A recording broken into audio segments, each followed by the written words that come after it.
Have you ever been betrayed by someone? Have you trusted someone and they turned their back on you?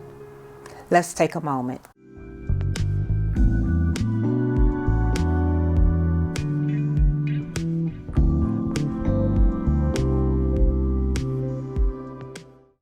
Hello, dear friends. Today's verse is an encouraging verse that the psalmist David says when he was betrayed by a friend. He laments to God about his betrayal, and then he reminds himself of what he should do to encourage himself. In the beginning of Psalm 55, David is basically pouring out his feelings about his betrayal. Then he takes a turn and expresses what he's going to do to deal with that betrayal.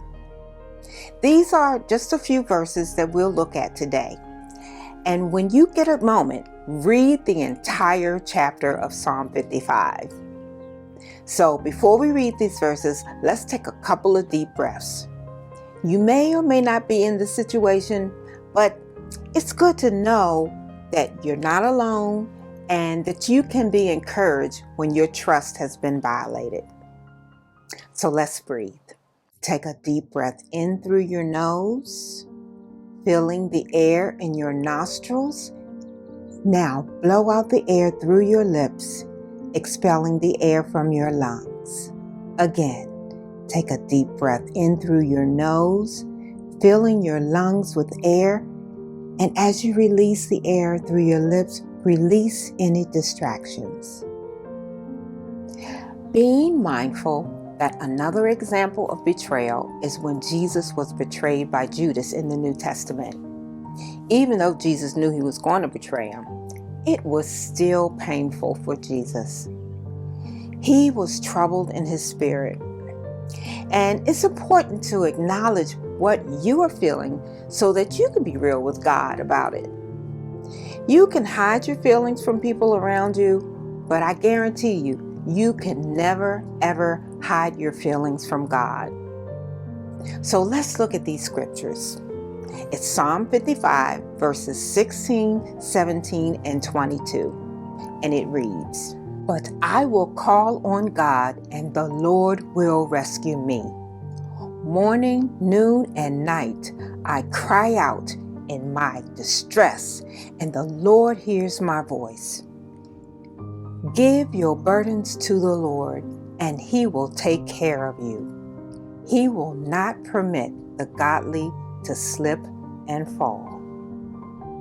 There are some lessons we can learn from David's betrayal. When you are betrayed, cry out to God to protect you.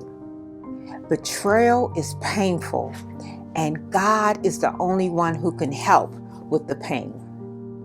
God will rescue you in his time and in his way that is best for you. Be mindful that the Lord hears you even when you think nothing is happening. He is at work helping you even when you don't know it. So you must trust him. And when you give your pain to God, don't take it back. Leave it with him. Then there's a promise. He will take care of you. Don't worry about what will happen, and don't worry about if that person will get away with what they've done to you.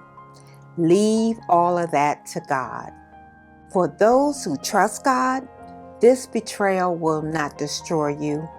It will not shake you up or shake up your life to the point that you cannot function and have no hope. You will have confidence that God will bring you through it. But you must trust him. And this trust starts with a relationship with his son, Jesus Christ. God loved us so much that he provided a way for us to have a loving and trusting relationship with him.